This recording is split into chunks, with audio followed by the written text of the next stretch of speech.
Hello and welcome to my channel. Today we're going to baptize another lily cultivar which has already been registered in 2021, and I named it Pistachio. Of course we're going to use the Sovietskoye Igristoye champagne, and now we're going to commence with the ceremony.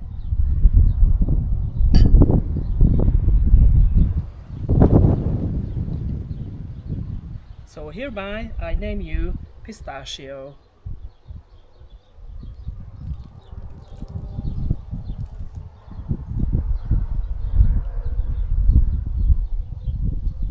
Pistachio is a trumpet lily which has these apple green flowers, and they have a nice fragrance in the evening, afternoon, and in the early morning hours.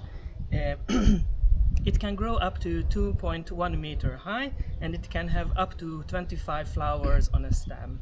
It's growing very nicely here in Hungary, but be aware that in very high UV light the flowers can fade to a very light faint green color.